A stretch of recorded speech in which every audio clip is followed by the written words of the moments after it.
There's a lot of anguish amongst families in Takoradi whose daughters have gone missing for weeks now, in what is believed to be a string of kidnappings to have hit the Western Regional Capital. There are at least 3 girls in all that the police is trying to find. There is a 15-year-old one, Priscilla Mantebia Crunchy, who was last seen on December 21 last year at Nkroful. There's also 18-year-old Ruth Lafquason, who was last seen on December 4, 2018 at BU Junction, and then 21-year-old Priscilla Blessing Bintum, who has been missing since August last year at Kasarodo. The sister of Ruth Lafquason has since appealed to President Akufo-Addo to intervene in the situation so they could have their beloved one reunited with the family. As for the police, we've said a lot to them. Now, my problem is the President of Ghana, that he should set his feet up, because this thing can even let him lose some votes in the Western region. Because as for me, I've decided that not to vote against. In this, all the way with all the things started, by now I'm sure that they have learned what is going on in the Western, but it seems they are not showing any much concern about the situation. So we are asking if it was to be an MP's daughter, or even assemblyman, or even a police commander, or even let's say one of the big men, the pastors, like, is that how they're going to treat the case? Because we just don't understand. We just don't understand. It's been 17 days since you had this guy. We're not able to trace anything from the guy, whilst his phones are in their custody too. So and Nigerian coming to our country to do this. Imagine if we were Ghana that we went there, what would they do to us? If it was to be an army officer's daughter, but I'm not sure by now, even the guy will be dead, just be looking fresh like that. Meanwhile, the Western Region Police Command has been sharing some fresh details about how the girls were captured at a news conference in Takoradi. Regional Police Commander DCOP Redeemer Vincent Dejo said the suspected ringleader, Nigerian-born Samuel Wilson Udoting, succeeded in striking an acquaintance with all these 3 girls who are now his victims. He added that the suspect has mentioned at least 4 accomplices who the police currently say they are looking for or at large. In all instances where the accused kidnapped the 3 victims, it was observed that he has struck an acquaintance with the victims for some time, because the call history shows that he was in constant communication with some of them, all of them, before the kidnapping would take place. He promised the accused contacted the victim several times through mobile phone communications. He promised the first and the second victim with jobs, while he promised the 3rd victim with a mobile phone. Police have discovered some gadgets from the accused for investigation purposes and has been forwarded to CID headquarters for analysis. The accused person earlier made mention of 4 persons alleged to have been involved in the kidnapping. The police have made strenuous efforts to arrest these suspects from their hideout, but it proved futile. We realized that we would send you to a house and say, the people are here, you go, nobody. Police have made strenuous efforts to arrest these suspects from the hideout, proved futile. Police are still vigorously searching for the kidnapped girls. The general public is urged to come forward with credible information leading to the rescue of the victims. We are also appealing to the parents of the victims to stay calm as police is working around the clock to rescue the victims. Let me tell you that I'm telling you that this man is a professional. How do I manage to say that he's a professional? We have information, and that is what we are working on. As I'm talking to you now, we are even using Interpol to get us some information on him from Nigeria, because we got to know that that is his signature. Last 2 questions, please. You don't understand what I mean by that is his signature? Yes. Okay. No, can you explain? He was convicted in Nigeria by the information we had for kidnapping. So we wanted to be sure of that information. So we have gone through the procedure, biometric and the rest, for them to give us information on it. So we are working. It's a gradual process. It is you should not expect that it will be fast track. As I told you, even in advanced countries, time heals wounds. We shall get there. Well, despite all criticism against the police, DCOP Redeemer Vincent Dejo defended the way his men have handled the case so far. I believe our gathering here is part of that process.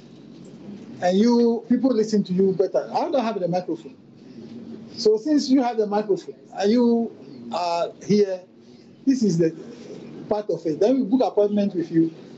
Our PR will come and do that bit of the job. But Commander, since August, if it hadn't been the media who were just pushing this case, I mean... I'm sorry, I won't admit that one.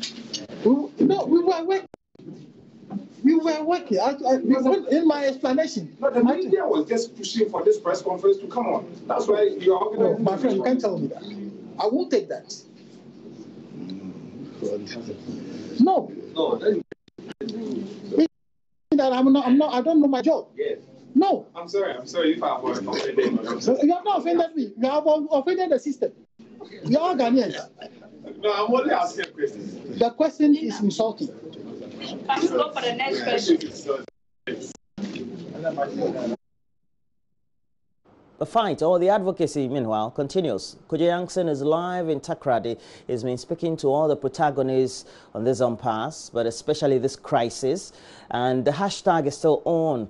Bring back our tardy girls. Not only right here on JoyNews, but also the rest of social media. And right now, we say we have to thank you for the fight as you have joined us for that great advocacy. Bring back our tidy girls is a hashtag you'd always find on JoyNews on TV, Joy997, all on Facebook, and also all our Twitter handles and other social media platforms. But let's now move on to some other stories, and we go to the Upper East region.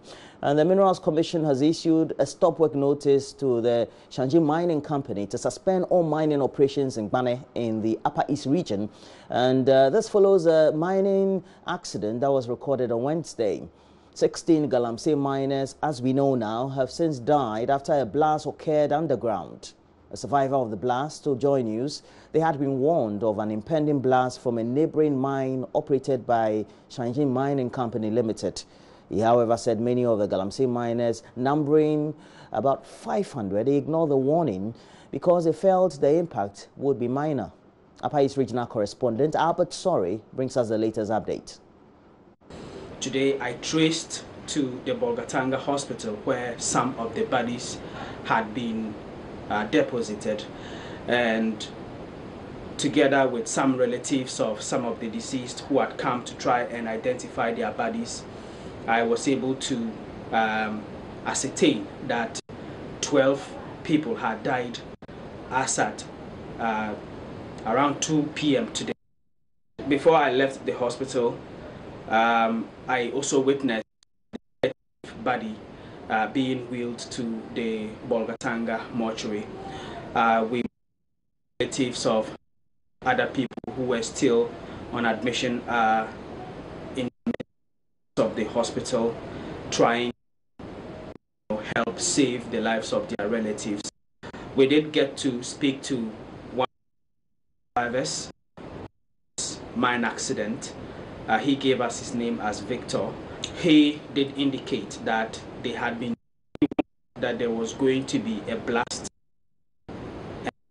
And, this warning was coming from a security was coming from Shanji Mining Company, which you know has been working in the area for some years now.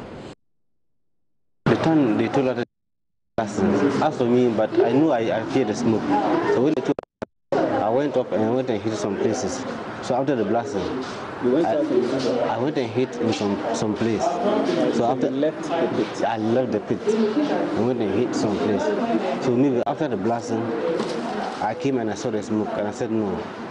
When I switched off my torchlight, it was not fair for me to go. So I said I have to remain for hours to see whether it will reduce or not. I stayed for about 2 or 3 hours. Still, the smoke was still there.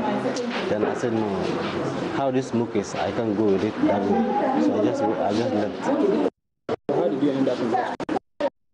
I left because where I was, the smoke was around, but it was so I healed some. So the people told us that I shouldn't see because I wasn't part of those.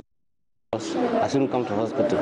I healed some, so maybe I should come to hospital so that they have to for me. As I was sitting, I could see people who those the smoke. It doesn't enter you everybody equally. So those who are unconscious and they have their relatives around or friends around, you try carrying them to bring them to where there's fresh air. So they try to bring most of them to the fresh air. We also spoke to Dr. Patrick Atobra. He is the medical director at the Bolgatanga Hospital, and he took us through what has been happening since people started being brought from this mine accident to the hospital. We had a total of about 11 people this morning. As at now, some have been added. I think about 4 or 5 have been added. 11 in the morning, and we lost 3 of them. And 3 were brought from outside, but we learned that there were some more dead at the mine site, so they had to go and bring them. And I learned they brought them. There are about 5 or 6 who have been added. So in the hospital we lost 4 of them. I think from outside about some 6 or so have been added. Those that are on admission, can you tell us how they are doing? The large majority are stable.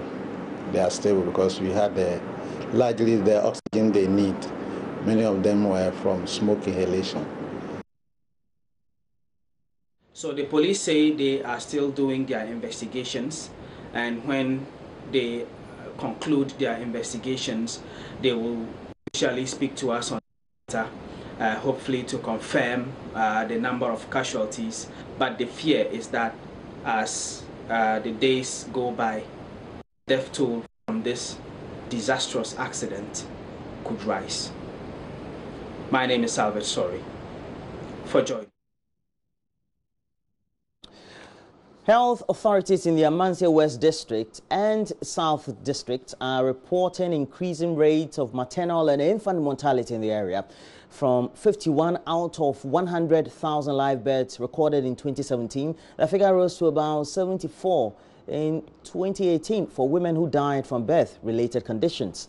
Last year's figures for babies are unavailable, though they averaged 9.4% out of 1,000 live births recorded in 2017 for the 2 districts. Nana Sensumensa has been speaking to health officials or authorities in the area and has filed this report. Authorities at Manson Quanta Health Center give causes quoted from Ghana Health Service data as hypertensive disorders in pregnancy and anemia. Here, Dr. Osisafo of Asanko Gold Medical Services. To be able to appreciate the full spectrum of the situation in the Amancia West and South districts, which form the enclave of our operations, Asanko Gold in November 2019 commissioned a health needs assessment. Now, in the district, the maternal mortality ratio in 2017 was 51 maternal deaths per 100,000 live births. In 2018, the figures went up to 74 maternal deaths per 100,000 live births, while the infant mortality rate was 9.7 per 1,000. There were other significant findings from the needs assessment. Among the findings was the deplorable state of health dispensaries and medical item management systems across the facilities in the district.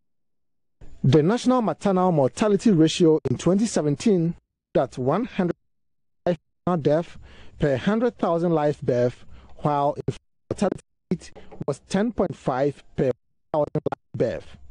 Health experts say the situation of the figures could surge unless intervention efforts are intensified. Canadian-based Health Partners International is partnering Asanko Gold Ghana to halt the trend in the two districts. The two partners will invest over 2 million Ghana cedis on medical supplies over 3 years. Charles is Executive General Manager of Asanko Gold. Payments to be made for medicine supplied to this patient under this project. Just take note of that. Over 3 years, HPIC will be donating medicines worth $500,000, with Asanko making direct cash contribution of approximately $200,000. Nana Chairperson, Nananom, our friends from the media, that every health center will receive medical supplies based on the needs. And I am optimistic that these medicines and supplies will be put to good use for the benefit of our Health Director Bernard Bediakon describes the intervention as timely. It has come at the right time, since we sometimes have stock out of some essential medicines and consumables. And so sometimes clients have to go to buy some medicine. To save them the time and the energy they would have expended. Nana Asensumensa reporting. Some 570,000 new cervical cancer cases have been recorded nationwide in the last 6 years, and this is up from 3,052 previously recorded. Ghana Health Service statistics indicate that it represents some 6.6% of reported female cancers recorded over the period. The Medical Students Association of the Kwame Nkrumah University of Science and Technology is therefore embarking on the project to quell the trend by creating awareness and also supporting women to undergo cervical cancer screenings. As the world dedicates the week to cervical cancer, Love FM's Kwesi Debra has been speaking with the students and our reports. The World Health Organization estimates 5,000 Ghanaian women will be diagnosed with cervical cancer annually by 2025. More worrying, half of them will die. Cervical cancer, which causes cancer cells to form in the cervix, is the fourth most of cancer in women. Here is obstetrician and gynecologist at the Confirmation Teaching Hospital, Dr. Edu Apiakubi. So 85% of the people who had disease are from sub-Saharan Africa, as the low resource areas, and then out of the also died 9 out of 10 people who died from the cervical cancer are from the sub. Surprisingly, cervical cancer does not typically cause noticeable symptoms in the early stages of the disease. You start having vaginal bleeding when you sleep with your partner or husband. You bleed, we call it contact bleeding or postcoital bleeding. Some of them also have a very offensive vaginal discharge. And depending on how advanced it is, the disease can also get into the bladder, that is where your urine collects, or it can get into the rectum. And when all these things are affected, you start having peeing on yourself or you poo-poo on yourself. In countries where screening programs are available, diagnosis of cervical cancer at an early stage and access to effective treatment can significantly improve survival rates. Routine pap screening is needed to check for abnormal cells in the cervix so they can be monitored and treated as early as possible. And now WHO is advocating that we combine the HPV DNA with the pap smear. The conventional one here it's costing around 100 Ghana and then about 100 to 120 Ghana per test. you need to buy the test kit. Somebody has to take the sample for you, and then you need to also get a pathologist to read it for you, and all will cost you about 120 or 100 to 120 Ghana cedis per person. The medical students at the Kwame Nkrumah University of Science and Technology are leveraging awareness on screening. The project, dubbed Smear the Word, Let's Create Survivors, aims at raising awareness on the disease as well as enable underprivileged women to go through screening.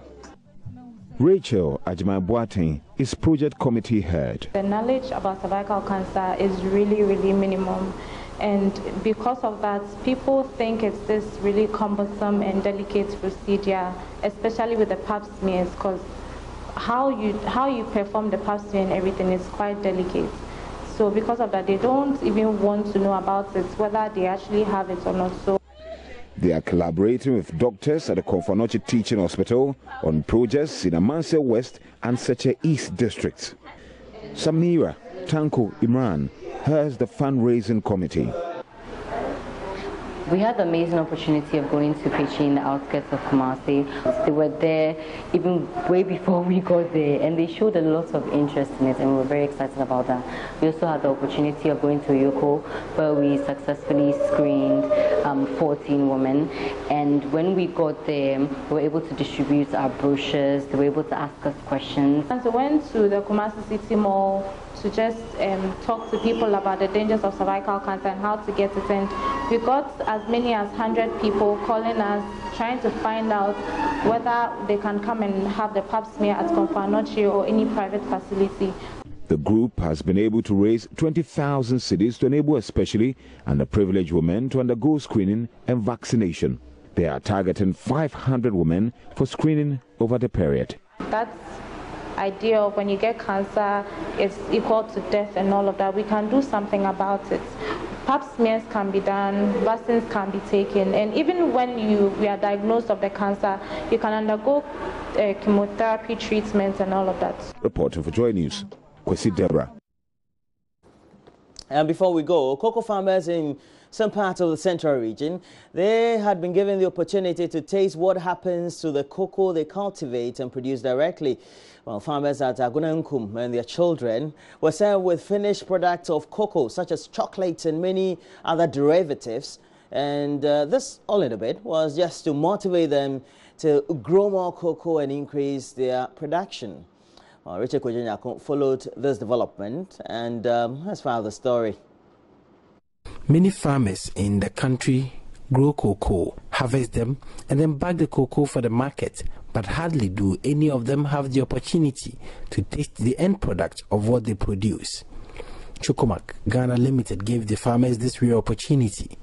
Chocolate and other products were given to the farmers to help motivate them to grow more cocoa. No, boy, and say, Ebema Quafuno, I show in Cromwell, says, son, one near my Juma warrior, cocoa, Juma warrior. To really help us, to encourage the farmers to know that all these products are made from the cocoa they grow. The more we eat them, the more we are encouraged to do more. See you didn't more about boa Emma Abang Suenyemu Sika na Abwegana man. Media Shemin crying, Shemeku, a phone crying. This gesture encourages cocoa farmers. This makes us know that our works won't be in vain. It really encourages us to do more. CEO of Chocomac Ghana Limited, Yao Realkoche, explains the rationale for the gesture. As Chocomac Ghana Limited, this is one of our corporate social responsibility programs. Every year we try to touch the farming communities because we take cocoa beans, we process the cocoa beans into various semi-finished products, and eventually it is turned into the finished products outside. We believe that our farming communities also need to enjoy the fruits of their labor. For that matter, every year we try to get back to the farming communities so that some of the confectionery products are given back to the farming communities. one of the reasons is also for us to be able to develop the taste of cocoa products in Ghana. So in so doing, when we get back to the farming communities with these products, and especially the children are able to start eating these products and they enjoy them, they can develop the taste for the cocoa products. The company is hoping to revive the interest of farmers in the cocoa growing areas of the central region by touching at least 8 cocoa growing communities. They want to help children in cocoa growing communities to be educated.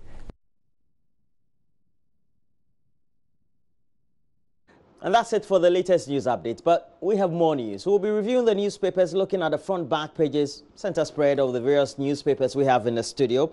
And also we'll go to myjoyonline.com, get the latest updates of posts. I'll be joined by Achina Brentio and Mama View also Abaje possibly. And we also have Kojo Yankson live in Takrady, and he's been doing amazing work over the last 2-3 days, bringing us the latest update as to the kidnappings of officially what the police have in their records of 3 girls who have been kidnapped over the last couple of months, at least the longest being from August last year. And those interactions with the families, friends of the victims have also elicited more responses from you, as we also keep advocating through the hashtag on social media, Bring Back Atadi Girls. And so to also keep contributing and also increasing the advocacy, please make sure that you touch base with us on Facebook, JoyNews on TV. We have a Twitter handle at JoyNews on TV. Please watch us live, not only myjoyonline.com, but through YouTube on MyJoyonline TV. We're taking a break. When we come back, we'll do a review of the newspapers.